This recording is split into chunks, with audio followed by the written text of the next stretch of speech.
हरिओम प्रिय दर्शकों, यदि आपकी वृश्चिक राशि या वृश्चिक लग्न है तो इस वीडियो को पूरे ध्यान से देखिएगा, समझिएगा। इस वीडियो में हम समझने वाले हैं, जैसे कि आपने थंबनेल में पढ़ा, कि आपके लाइफ में बहुत बड़ा यू टर्न आने वाला है। मैंने ऐसा क्यों लिखा और इसके पीछे क्या ग्रह स्थिति है, और ये जो यू टर्न आने वाला है, यू टर्न अच्छा भी हो सकता है, बुरा भी हो सकता है, तो क्या होगा, क्या फल मिलेंगे, ये सब विस्तार से समझेंगे। प्रिय दर्शकों, यहाँ पर हम बात कर रहे हैं देवगुरु बृहस्पति की। देवगुरु बृहस्पति की ये जो स्थिति परिवर्तित होने वाली है, ये बड़ी महत्वपूर्ण है, तो इसे गहराई से समझिएगा। और देखिए, फलादेश तो हम समझेंगे कि क्या फल मिलेगा, परंतु उससे पहले क्यों ये हो रहा है ये समझ लीजिए, तो बहुत अच्छे से फिर फल क्या मिलेगा ये समझ पाएंगे। तो देवगुरु बृहस्पति 20 अगस्त 2024 ये समय होगा जिस समय अपना नक्षत्र परिवर्तन करने जा रहे हैं। ये मंगल के नक्षत्र मृगशिरा में गोचर करना प्रारंभ करेंगे, और लगभग 20 अगस्त से लेके लगभग 100 दिनों तक ये गोचर करेंगे, यानी कि 28 नवंबर तक। तो 28 नवंबर तक मृगशिरा नक्षत्र में गोचर करते हुए कुछ विशेष स्थितियां यहाँ पर बनेंगी, उनको समझना बहुत जरूरी है। क्या है कि देवगुरु बृहस्पति के जो गोचर काल है, तो मंगल के नक्षत्र में बड़ा श्रेष्ठ माना जाता है, परंतु यहाँ पर अब स्थिति क्या है कि शुक्र की राशि पर है, और शुक्र 24 अगस्त को कन्या में चले जाएंगे, यानी कि नीच अवस्था में हो जाएंगे। तो कोई भी ग्रह जिस भी राशि में बैठता है उसका प्रभाव अवश्य देखने को मिलता है। अब यहाँ हम बात करें तो मुख्य रूप से तो इसे राहु केतु कहा जाता है, कि जो ग्रह राहु केतु जिस राशि में बैठते हैं तो उसके राशि पति के आधार पे फल उनका देते हैं। परंतु ऐसा तो नहीं कि बिल्कुल जो राहु का प्रभाव है या केतु का प्रभाव है तो वो मिलता ही नहीं। दोनों, राहु केतु का भी अपना प्रभाव और साथ में राशि पति का, ठीक है। परंतु ये जो ग्रह, जैसे हम देवगुरु बृहस्पति की बात कर रहे हैं, तो इनके ऊपर भी कहीं न कहीं प्रभाव दिखता है। हाँ, उतना नहीं जितना राहु केतु के ऊपर होता है। और साथ में जैसे नक्षत्र में, मंगल के नक्षत्र में है, तो इसका भी प्रभाव दिखेगा। तो एक तो शुक्र की स्थिति क्या है कि नीच की हो जाएगी, परंतु एक अच्छी बात इसमें ये है कि शुक्र 20 से 25 दिन में अपना परिवर्तन करते रहते, राशि परिवर्तन। तो शुक्र पुनः परिवर्तन कर लेंगे तो ये प्रभाव बदल जाएगा।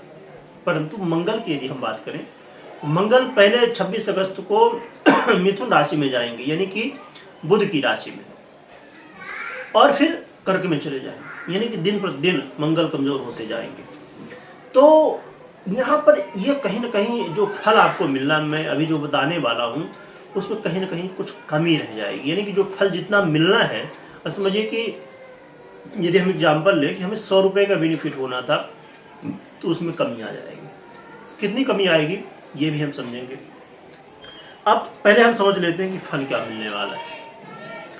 प्रिय दर्शकों, आपके जीवन में और हर एक व्यक्ति के जीवन में, खासकर देखा जाए तो वृश्चिक वालों के लिए, वृश्चिक राशि या वृश्चिक लग्न जो भी है आपकी, तो ये जो समय है, ढैया का समय है, ये कहीं न कहीं कुछ लोगों को तो बहुत ऊपर ले गया, पर ज़्यादातर लोगों को समस्याएं दिया। तो ये जो समस्याएं हैं ना, ये समस्याओं का कारण, मूल कारण क्या होता है? हमारी सोच, हमारे डिसीजन। तो अभी तक जहाँ शनिदेव प्रभावित कर रहे थे आपको, शनिदेव कहीं न कहीं आपके, चाहे नौकरी की बात कर लें आप, चाहे आप महसूस कर रहे होंगे कि नौकरी में उथल पुथल तो मची ही हुई है, आपके शत्रु बहुत ज़्यादा बढ़ गए हैं, कई सारी बीमारियां आपको घेरे हुए हैं, है ना, और ऐसी बहुत सारी समझ, कुछ लोग तो कर्ज में ही फंस गए। तो ऐसी बहुत सारी समस्याएं, और आप, सबसे बड़ी बात है कि बड़े तनाव में रहते हैं।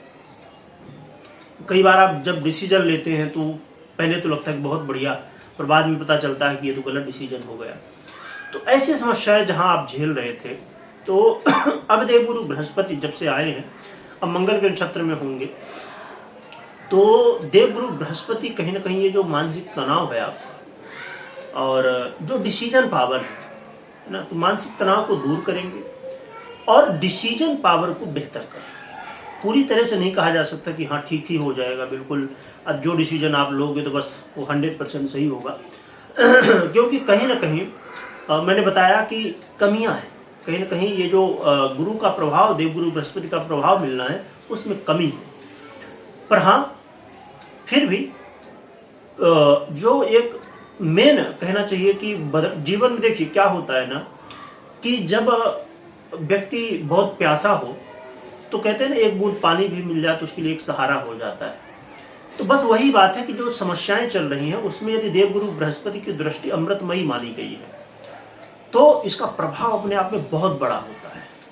तो आपके जीवन में, सोच में कहीं ना कहीं बड़े परिवर्तन हो सकते हैं इस समय, और सोच ही मूल कारण है जीवन में। हम आज जहाँ भी हैं, जितनी भी हम सक्सेस पा चुके हैं, जितने फेलियर हैं, तो हमारी सोच ही है कहीं ना कहीं। अब इसके अलावा आप अपने जीवन में ये देख पाएंगे कि धन की यदि समस्या थी आपको अभी तक, वो धन की समस्या का समाधान कहीं ना कहीं किसी न किसी तरह कुछ न कुछ रास्ता निकलेगा और धन की वो समस्या धीरे धीरे दूर होगी।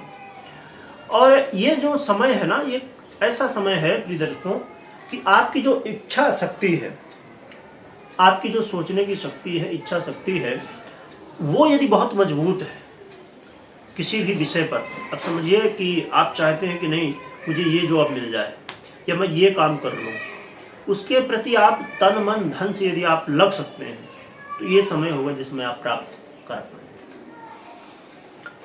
और आप अपने जीवन में इसमें एक चीज और भी महसूस कर पाएंगे कि जहां अभी तक लग रहा था कि चलो ये तो करना नहीं है, अरे ये काम ठीक नहीं है, मतलब मन में कहीं ना कहीं आलस्य, मन में कहीं ना कहीं एक हार की स्थिति वो जो बनी हुई थी ना, तो अब ये दूर होगी और बड़ा जोश आपके अंदर आने वाला है इस समय। और जोश जो रहेगा ना, अब देखिए जोश में भी कहीं कहीं क्या स्थितियां होती हैं कि जोश में भी अलग अलग जोश होते हैं। कैसे? एक जोश होता है जो व्यक्ति को सफल बना देता है, परंतु एक जोश जो होता है तो व्यक्ति को असफल भी बना देता है ना। बहुत ज़्यादा जोश में कोई आ गया तो किसी को कुछ भी बोल देता है, और ज़्यादा जोश में आ गया तो बहुत अच्छी बात भी बोल देता है। ज़्यादा जोश में आप आते हैं तो किसी की सुरक्षा करते हैं, तो किसी की समस्या भी खड़ी कर देते हैं। इसलिए जोश के भी अलग अलग प्रभाव हैं, किस स्थिति में आ रहा है, कैसी बात है, बहुत सारी चीज़ें।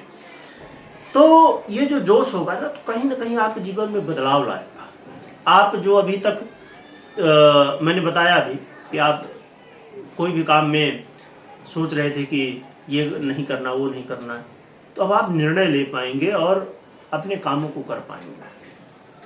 और बड़ी बात यहाँ क्या होगी कि सफलताएं भी मिलेंगी, यानी कि ये जो समय होगा, मेहनत तो होगी ही, और यदि मेहनत करने के लिए आप तैयार हैं, है ना, तन मन धन से, तो वो रिजल्ट भी दिखेगा। तो ये स्थितियाँ यहाँ बनने वाली हैं। परंतु यहाँ पर एक चीज़ और है कि मंगल का भी प्रभाव होगा। अभी थोड़ी देर पहले मैंने जो बताया कि जोश कई तरह के होते हैं, तो मंगल का भी जोश होगा क्योंकि मंगल के नक्षत्र में है और मंगल कमजोर स्थिति में होंगे, खासकर जब और आगे बढ़ेंगे, कर्क में जाएंगे। तो यहाँ पर थोड़ा सा धैर्य, यानी कि कोई भी काम कर रहे हैं, कुछ भी हो, उसमें क्या करिए, थोड़ा सा रिसर्च करिए अच्छी से गहराई में जाके, और निर्णय लीजिए और फ्यूचर देखिए कि क्या मैं ये जो कर रहा हूँ या कर रही हूँ, क्या फ्यूचर में इसका क्या प्रभाव होगा। थोड़ा सा जो व्यक्ति, आज के समय में एक बड़ी बात है कि बहुत सारे उदाहरण हमको मिलते हैं, तो जो उदाहरण है, यानी कि जो काम कोई कर चुका है उसको देख क्या उसने क्या किया, कैसे किया, उसको आज क्या कैसे मिल रहा है। तो यानी कि जैसे हमने अभी पहले, अब मैं चाहता तो मैं आपको बस 1 मिनट में बता सकता था कि नहीं आपको ये फल मिलेगा, परंतु ये इतना समय मैंने जो लिया, तो पहले मैंने बताया कि क्या कैसी ग्रहस्थितियाँ हैं, फिर मैंने फलादेश भी बताया और साथ में उदाहरण देके भी साथ में बताया। खाली फलादेश नहीं बताया कि हाँ आप सफल हो जाओगे, आपका मानसिक टेंशन खत्म हो जाएगा, 3-4 बातें मैं बोल सकता था। पर अब कुछ लोगों को यही बात लगती है कि मैं घुमा फिरा के बता रहा हूँ या आपका समय बर्बाद कर रहा हूँ। क्योंकि दर्शकों देखिए क्या है कि जैसे आज के समय में लोग रील, शॉर्ट्स ये बहुत देखते हैं, परंतु जब आप सर्च करिए किसी भी विषय में, जब आप गहराई में जाएंगे तो पता चलेगा कि जब शॉर्ट आप देखते हो, रील देखते हो, तो बहुत समय आपका बर्बाद हो जाए, घंटों कब निकल जाए मालूम नहीं पड़ता है। और उससे जो नॉलेज है ना वो अधूरा मिलता है, कन्फ्यूजन वाला मिलता है। इसीलिए जब लॉन्ग वीडियो आप देखते हैं, बड़ी वीडियो देखते हैं, उसमें समय अवश्य जाता है आपका, परंतु उससे गहराई से आप जब समझते हैं तो वो एक एक चीज़ें क्लियर हो जाती हैं। तो मेरी भी बस यही सोच होती है, इसके पीछे ज़्यादा समय लेता हूँ कि मैं कितने तरह से उदाहरण दे दूँ, कैसे बता सकूँ आपको कि आपको बातें क्लियर हो जाए। इसके बाद भी कई लोगों को क्लियर नहीं हो पाती हैं, इतना समय देने के बाद, इतना एग्जाम्पल देने के बाद। तो इसलिए इन बातों का ध्यान भी रखिएगा, सावधानियां भी रखिएगा और आगे बढ़िए। और उपाय की बात करें हम, तो उपाय के रूप में एक बड़ा साधारण सा उपाय है कि आप भगवान गणपति की आराधना करिए। ये आपके लिए बहुत बढ़िया रहेगा। और हनुमान जी की आराधना आप कर ही रहे होंगे, नहीं कर रहे तो करिए, और गणपति जी की भी आराधना करिए, ये बहुत बढ़िया रहेगा आपके लिए। तो ये उपाय आप कर सकते हैं। कमेंट में ओम गणपतये नमः लिखिएगा, लिखने के साथ स्मरण करिएगा। और कोई भी महत्वपूर्ण निर्णय लेने से पहले अपनी पर्सनल जन्म कुंडली अवश्य चेक करिएगा, या तो कुंडली का विश्लेषण करवाइएगा। वीडियो देखने के लिए बहुत बहुत धन्यवाद।